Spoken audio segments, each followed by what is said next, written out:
You're watching 10 News at 10 on Foxville 43.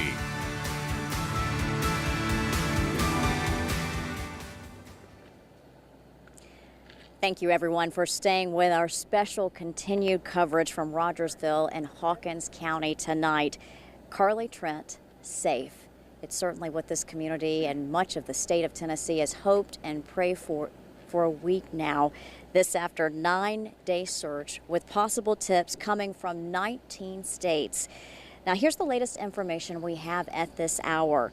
Gary Simpson is in custody at the Hawkins County Jail. He is charged with custodial interference and aggravated kidnapping, and he is expected in court on Monday. Carly's mother, Shannon, tells us her daughter is safe. Now, friends who were searching the area ended up finding them this afternoon in a barn in Hawkins County in a wooded rural area. Now, right now, as we mentioned, Carly is being examined at the Johnson Medical Center, Johnson City, which is about an hour from here. And we are live there, but so far, no sign of Carly or her family. But boy, you can feel the relief, the joy in this community tonight, knowing that Carly is safe. It's certainly the outcome that they've wanted. Well, over the past few days, the command center behind us in this parking lot, really can't see it tonight because it is dark. It has been busy with people coming by asking for good news. And today they got the good news that Carly Trent no longer missing. She has been reunited with her family and she is safe. Now, this comes after a long week of ups and downs, but people here in Rogersville, they never gave up. They were committed to finding her. A Cherokee High School senior said he was at football practice when he got the text. Everyone on the team jumped up and down and ran around on the field, breathing a huge sigh of relief after long days wondering where Carly was. Last Wednesday when we first found out about Carly, it was not really a lot were concerned. They're like, they'll find her in a day or so. But after that, the community got concerned and it was good, not just local but state and federal, nationwide. So it's been really intense, but we're really thankful she's found.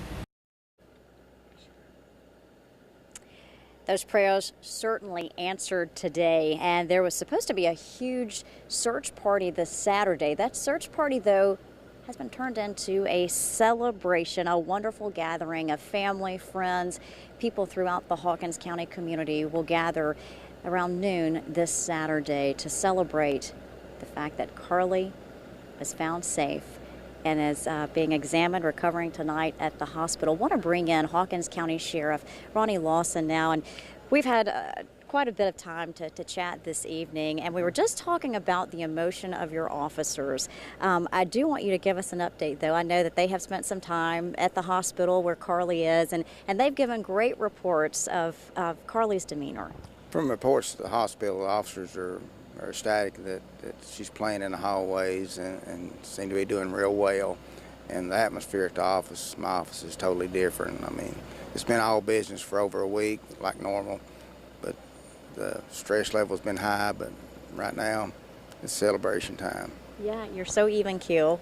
You're very calm, but I imagine emotions have been high this afternoon, this evening. It has been real high, and we're just trying to just soak everything in and just seeing how this plan that we've put together over the last few days has come to work. You all were convinced, local law enforcement, that Gary Simpson was still in the area, and property owners found Gary Simpson and Carly this afternoon around 4:30.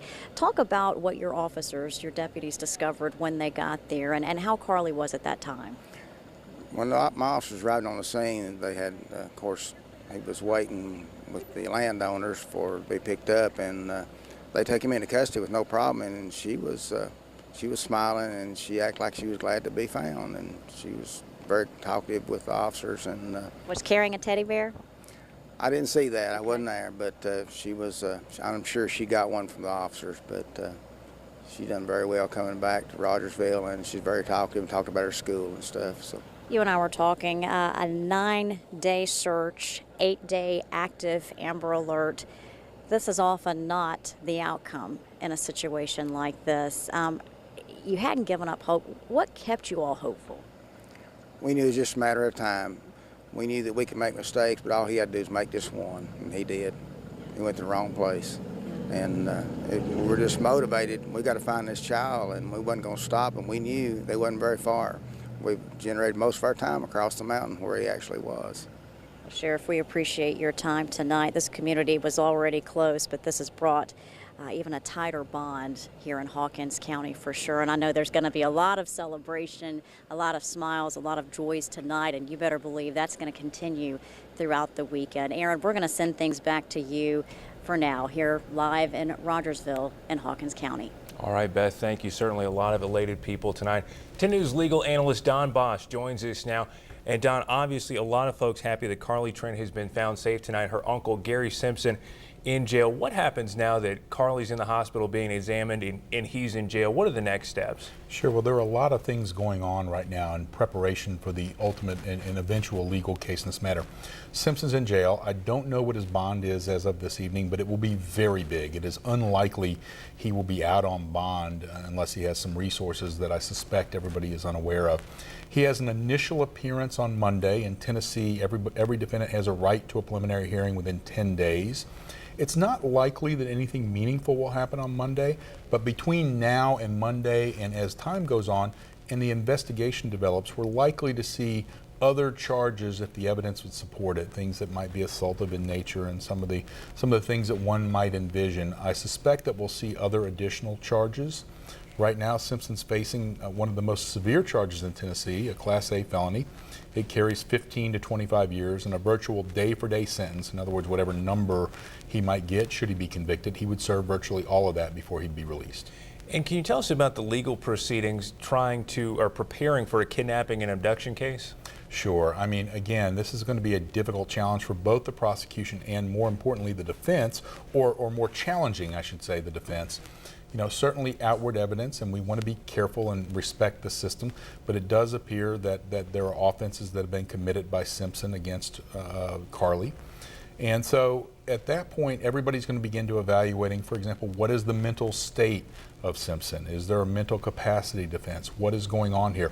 What additional crimes may have been committed? As the defense goes, they're going to try to figure out how to mitigate this. Even if there's not an actual defense to the crime, how do we mitigate it and tell the story, or how does the defense tell the story? This is a difficult case. Again, I always caution people to wait and let the system do its job because it generally works. But I think right now the important things are Carly's safe. She's back with her family. Simpson is in custody. He is not at a risk of doing any harm to anybody else, and let the system work, and it'll take some time, and this is not going to be days, this is going to be months and maybe even a year before we see a result in this case. Certainly a long process ahead, but a lot of thankful folks tonight. It is. It's a good story. These things don't often end this way, and this is a good story, and I think everybody is hoping that Carly is safe and well, and that she can, emotionally, mentally, and physically recover from this. Definitely. Don Bosch, thank you for joining us tonight. Thank you. Well, again, 10 News legal analyst Don Bosch, you just heard from him. Long days ahead for both sides right here. Still ahead tonight, honoring the life of a West High School student. We're going to bring you the latest on this story, how family and friends are remembering Roberts Brown Smith, what they want you to know about it. And later, a growing industry in East Tennessee. Could part of Union County soon have its own wine country? We'll take a close look at this trend.